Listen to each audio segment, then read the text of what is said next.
स्वागत है दोस्तों हमारे यूट्यूब चैनल तैयारी जोन में।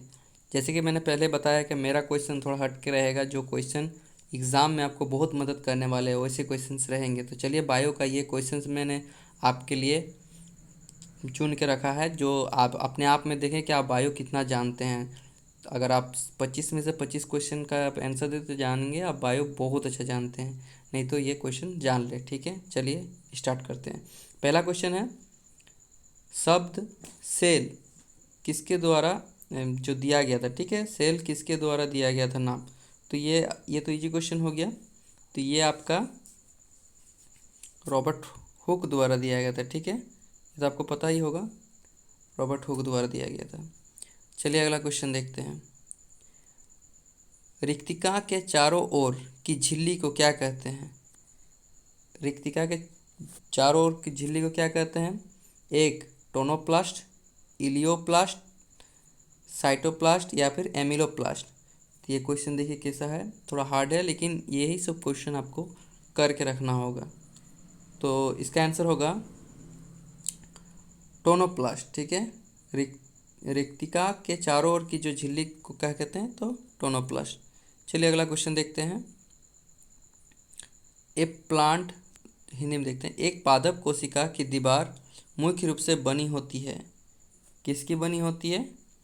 तो ये एक पादप कोशिका में क्या उसका जो ये बनता है वो सेलुलोज का बना होता है, ठीक है। इसका आंसर होगा बी। चलिए अगला क्वेश्चन देखते हैं। प्लाज्मा झिल्ली में ग्लाइकोलिपिड्स कहाँ स्थित होता है। तो प्लाज्मा झिल्ली जो होता है उसमें ग्लाइकोलिपिड्स कहाँ स्थित होता है। तो इसका आंसर होगा बी, प्लाज्मा झिल्ली का बाहर, ठीक है। चार ऑप्शन आप देख लें। आपका टाइम बचाने के लिए मैं डायरेक्ट आंसर बता रहा हूँ, नहीं तो मैं सारा ऑप्शन में पढ़ दूंगा, वही अच्छा होगा, तो वही मैं कर देता हूँ, ठीक है।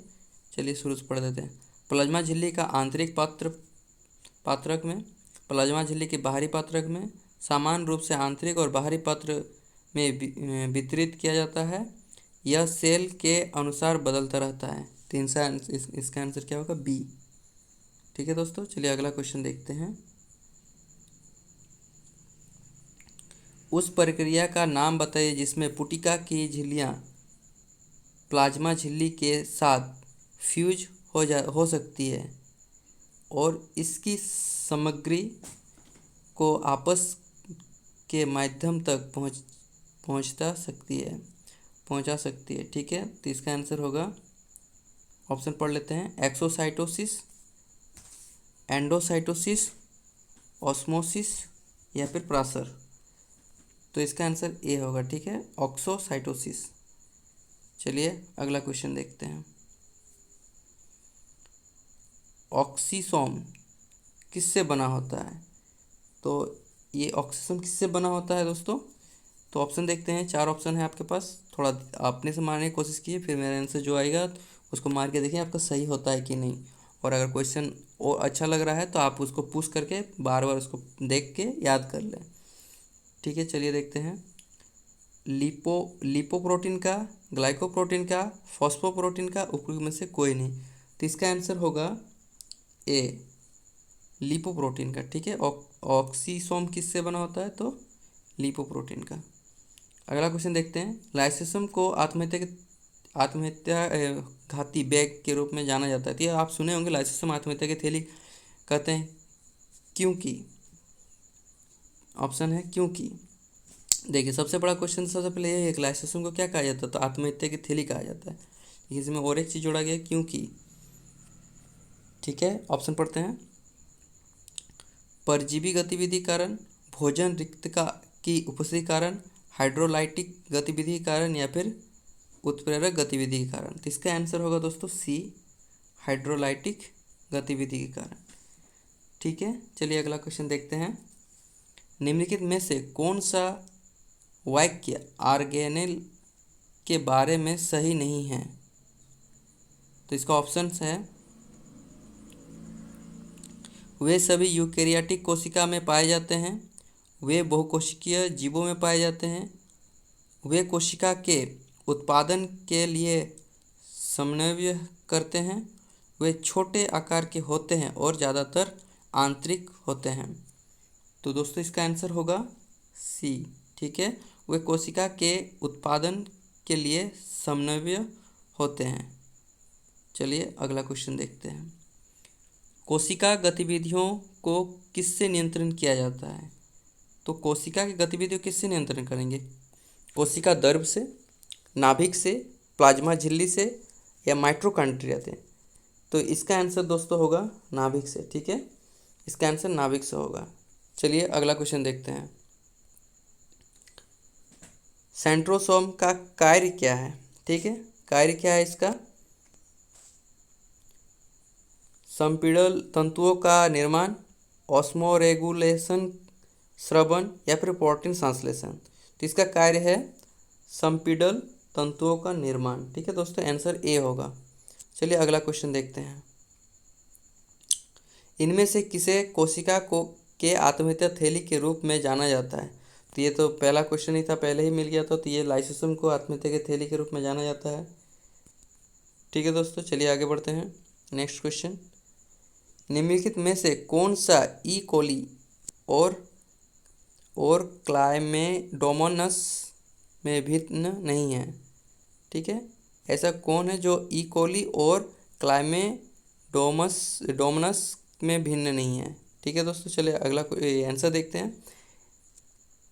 ऑप्शन पढ़ लेते हैं। राइबोसोम, क्रोमोसोमल ऑर्गेनाइजेशन या फिर सेल वॉल या फिर सेल मेम्ब्रेन? तो इसका आंसर होगा डी, सेल मेम्ब्रेन जो है ई कोली और क्लाइमीडोमोनल्स में भिन्न नहीं है। ठीक है, अगला क्वेश्चन देखते हैं 13 नंबर। एक सेल की दीवार के बिना एक सेल के रूप में कहा जाता है? एक सेल की दीवार के बिना एक सेल के रूप में कहा जाता है किसको? तो टोनोप्लास्ट, प्रोटोप्लास्ट, सिम्प्लाप्लास्ट या फिर एपोप्लास्ट? तो इसका आंसर होगा दोस्तों टोनोप्लास्ट। ठीक है, ए, आंसर ए होगा। चलिए अगला क्वेश्चन देखते हैं 14 नंबर। उस जीव का नाम बताइए जिसमें एकल गुणसूत्र होता है और कोशिका विभाजन, विखंडन या नवोदित के माध्यम से होता है। यूकैरियोटिक में ऐसा होता है कि प्रोकैरियोटिक में, जीवाणु में कि आदिम जीव में? तो ऐसा किस में होता है? तो प्रोकैरियोटिक में होता है। ठीक है, आंसर बी होगा आंसर। तो इसमें क्या होता है कि इसका गुणसूत्र एक विभाजन विखंडन द्वारा होता है। ठीक है, अगला क्वेश्चन देखते हैं 15 नंबर। निम्नलिखित में से कौन कोशिका में सबसे अधिक संख्या में पाया जाता है? क्लोरोप्लास्ट पाया जाता है अधिक, कि नाभिक अधिक पाया जाता है, कि माइटोकॉन्ड्रिया या फिर राइबोसोम? क्वेश्चन फिर से पढ़ देता हूँ मैं, अच्छा समझिए, बहुत अच्छा क्वेश्चन है। कौन निम्नलिखित में से कौन कोशिका में सबसे अधिक संख्या में पाया जाता है? सबसे अधिक संख्या में कौन पाया जाता है? तो ये आंसर डी होगा, राइबोसोम। ठीक है दोस्तों, चलिए अगला क्वेश्चन देखते हैं। एक प्रोकैरियोटिक कोशिका के राइबोसोम में उपसमूह हैं, कितने होते हैं? तो इसका जो है 60S से 40S या 60S से 40S? तो इसका आंसर यही होगा 60S से 40S। ठीक है दोस्तों, चलिए अगला क्वेश्चन देखते हैं।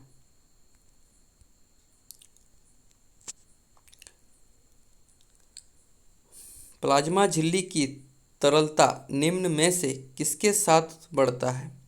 तो प्लाज्मा झिल्ली की जो तरलता किसके रहने से बढ़ता है? तो वह झिल्ली में असंतृप्त वसा अम्लों में वृद्धि इसी कारण। ठीक है दोस्तों, इसका आंसर होगा ए, झिल्ली के असंतृप्त वसा अम्लों में वृद्धि होने के कारण। ठीक है, आगे बढ़ते हैं। mRNA कॉम्प्लेक्स के एकल अणु के साथ एक से अधिक राइबोसोम के जुड़ाव के रूप में जाना जाता है। किसको जाना जाता है? ये आपका पॉलीसोम, पॉलीपेप्टाइड, पॉलीमर या पॉलीसेकेराइड? तो इसका आंसर होगा बी, पॉलीपेप्टाइड को। ठीक है दोस्तों, चलिए अगला क्वेश्चन देखते हैं 19 नंबर। निम्नलिखित में से क्या मानव कोशिका में मौजूद नहीं है? मानव कोशिका में क्या मौजूद नहीं है? ठीक है दोस्तों, देखते हैं। कोशिका द्रव, केंद्रपिंड, कोशिका भित्ति या कोशिका झिल्ली? तो कोशिका भित्ति मानव के रक्त में मौजूद नहीं है, क्योंकि कोशिका भित्ति आपका खाली पेड़ पौधा में रहता है। ठीक है, अगला क्वेश्चन देखते हैं, 20 नंबर क्वेश्चन। नीले हरे शैवाल हैं, क्या है? प्रोकैरियोटिक, यूकैरियोटिक, ए और बी दोनों?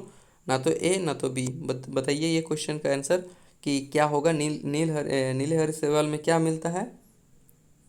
तो ये कौन से इसमें आते हैं? ये तो प्रोकैरियोटिक में आते हैं। ठीक है, यूकैरियोटिक और प्रोकैरियोटिक में आते हैं ये।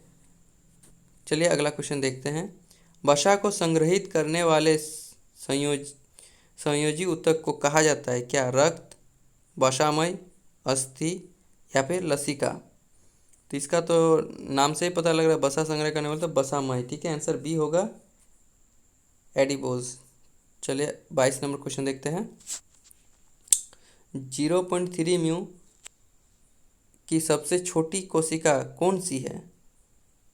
ठीक है, सबसे छोटी कोशिका किसकी है? ऑस्ट्रिच एग की, कि साइनोबैक्टीरिया की, बैक्टीरिया की, माइकोप्लाज्मा की? तो इसका तो आंसर आप जानते ही होंगे, सबसे छोटी कोशिका माइकोप्लाज्मा की होती है। चलिए अगला क्वेश्चन देखते हैं। सबसे बड़ी से छोटी से अनुवांशिकी सामग्री के संगठन के सही क्रम को पहचानिए। तो इसका आंसर डायरेक्ट मैं बोल देता हूँ। इसका आंसर पहले होगा गुणसूत्र, माना डी। पहले गुणसूत्र, फिर जीन, फिर जीनोम, फिर न्यूक्लियोटाइड। क्योंकि सबसे बड़ा से छोटा तक जाना है। ठीक है दोस्तों, चलिए आगे देखते हैं। ये सब क्वेश्चन आप हो सके तो पूछ करके वीडियो को बार बार देखें। चलिए अगला क्वेश्चन देखते हैं। पशु कोशिकाएं आपस में किसके द्वारा जुड़ी होती है? प्लाज्मा झिल्ली, सेल की दीवार, डस्मोसम या फिर प्लाज्मोडस्माटा? तो इसका आंसर होगा दोस्तों सी, डस्मोसम। ठीक है, जो पशु कोशिकाएं आपस में किसके द्वारा जुड़ी होती है? तो वो डस्मोसम द्वारा। ठीक है, चलिए लास्ट क्वेश्चन देखते हैं। ग्लाइकोलॉक्सी शब्द का प्रयोग किया जाता है? किसमें किया जाता है ग्लाइकोलॉक्सी शब्द का प्रयोग? तो इसका आंसर सी होगा दोस्तों, बैक्टीरिया की कोशिका भित्ति, इसमें इसका यूज किया जाता है, इसका वर्ड को प्रयोग किया जाता है ग्लाइकोलोसिस। ग्लाइकोलोसिस में क्या होता है कि बैक्टीरिया की कोशिका भित्ति को कहते हैं। ठीक है, चलिए आज के लिए इतना ही दोस्तों। आज आशा करता हूँ कि मेरे क्वेश्चंस आपको अच्छे लगे होंगे, और अगर अच्छा लगा है तो लाइक, शेयर और सब्सक्राइब करना ना भूलें। धन्यवाद।